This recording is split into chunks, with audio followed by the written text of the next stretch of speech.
Welcome to part 4 of my Rainbow Six Siege operator guide. I know in the previous description of my Ash video, I mentioned I would go over Rook and Thermite, but instead I've decided to go over Jager since I haven't actually been able to play much of those operators in recent times.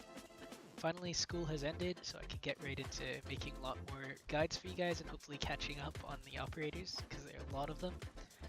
And yeah, let's get right into it.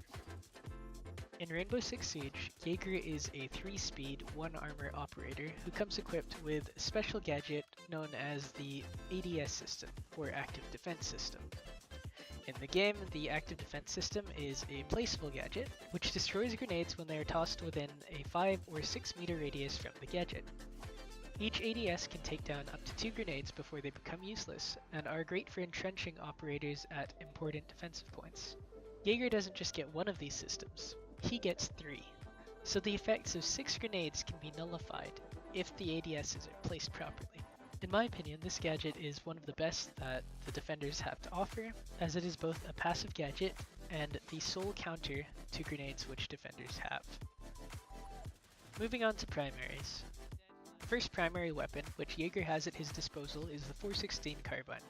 In the game, the 416 carbine is a beast of a weapon, boasting 42 damage per bullet with a rate of fire of 740 rounds per minute. Thus far in the game's development, the 416 carbine is the only assault rifle available to defenders, and as such, it can stand toe-to-toe with many of the other assault rifles that attackers can bring to bear on defenders. It should be noted, however, that what the 416 brings in damage output, it lacks in control. The weapon boasts considerable recoil when firing for extended periods of time, so to mitigate this, it's usually a good idea to fire in short bursts when engaging targets at long distances. For newer players, and those who would like to get the greatest accuracy out of their weapons, I would recommend taking the flash hider, the reticle grip, and the ACOG sight on the 416 carbine, as these 3 attachments work in tandem to deal with medium to long range recoil and allow you to engage targets at further ranges.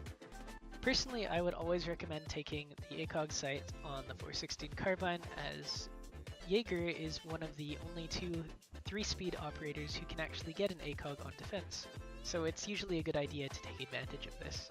This obviously isn't the only way to run the weapon, as I've seen other players have much success with a one-time sight and a suppressor, or a one-time sight and a compensator as well. Personally speaking, I would suggest not taking the suppressor, as even if it is useful at times for playing sneaky as Jager, it does increase the recoil by quite a bit, and the presence of a suppressor on the 416 significantly reduces the damage output of the weapon. The second primary weapon which Jager has at his disposal is the M870 combat shotgun. The M870 is an extremely good weapon at close quarters and extreme close quarters, but the damage fall off on the weapon is one of the most unreliable I have seen on any of the pump action shotguns available in the game. I have, however, seen certain players wreck with it, but I would recommend taking this on Bandit rather than Jager, as Jager's 416 carbine is superior to Bandit's MP7, as the 416 has both higher DPS and a better damage fall off range. As far as attachments go on the M870, I would always recommend taking the laser sight for tighter pellet spread when hip firing, as well as a sight if you fancy them. Moving on to the only secondary weapon at Jager's disposal, let's discuss the P12. The P12 is definitely one of the best handguns in the game, as it boasts a good rate of fire, high damage, a large clip, and is extremely good in a pinch. The only downside that I can think of regarding the P12 is its really bad iron sights. Unfortunately, there is nothing you can do to mitigate the crappiness that is the P12's iron sights, so you're just gonna have to practice and get used to them. As far as attachments go on the handgun, I'd recommend taking whatever you want, though personally I find the muzzle brake is always nice, and lasers are great since you never have your handgun out all the time, but suppressors are also good since they don't really alter the damage too much, and are great for shooting out cameras and other gadgets without giving your position away. So now that we're done with Jager's weapons, let's take a look at the secondary gadgets available to him. So in the game, Jager has the decision to make between taking 2 barbed wire or shields. Personally, I think it's just always good to take the barbed wire, since you can never have enough barbed wire, and since shields are extremely situational, but shields can be useful under the right circumstances and with a coordinated team. If solo queuing, just take the barbed wire, less of a headache. So now that we've talked about Jager's loadout, let's move on to tactics. Of all of the defensive operators in the game, Jager, and particularly Jager, excels at being played in an extremely aggressive style. In Rainbow Six Siege, Jager is, in my opinion, the best peeker and roamer in the game, since he is both fast and has one of the best long-range weapons that the defenders can bring to bear on the attackers. Due to the high damage of Jager's 416 carbine, it takes less shots to kill someone at extreme distances, and the ability that he has to take an ACOG on his assault rifle furthermore increases the effectiveness of Jager's long-range capabilities. Unlike Pulse and Caveira, who have active gadgets and lose their utility once they die, Jager's ADSs are passive, which means that even long after Jager's death, his gadgets will still be used to their fullest effect. And thus effectively, once Jager places his gadgets, he becomes just a guy with a gun. So if Jager happens to trade with a more important operator, then he's already done his job and even more. Aside from being the best peeker and roamer in the game, Jager is also no slouch when it comes to defending site, as his gun hits hard and he is also very good at repositioning under fire or during lulls in combat. In essence, Jager is an extremely flexible operator as he can function both on and off site, though he usually makes for one of the best roamers in the game. Essentially, Jager is a very straightforward operator to play, though there are a couple of tips I can give you which are often overlooked in competitive play.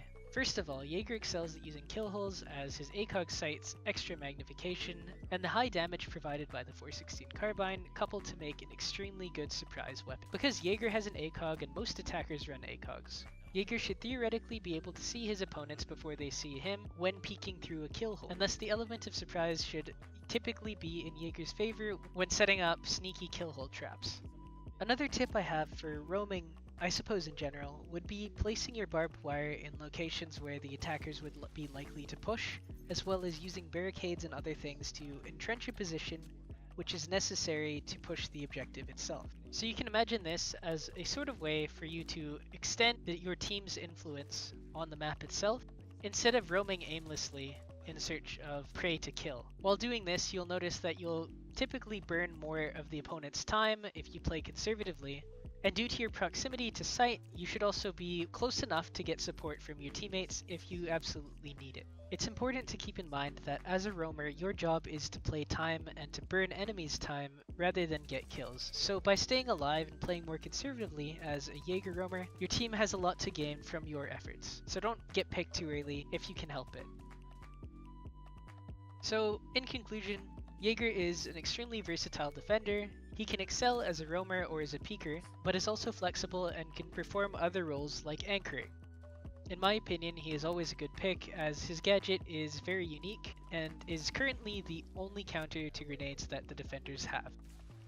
If you're new to the game, I definitely recommend running Jager as your death isn't necessarily that important to your team if you do happen to get picked early.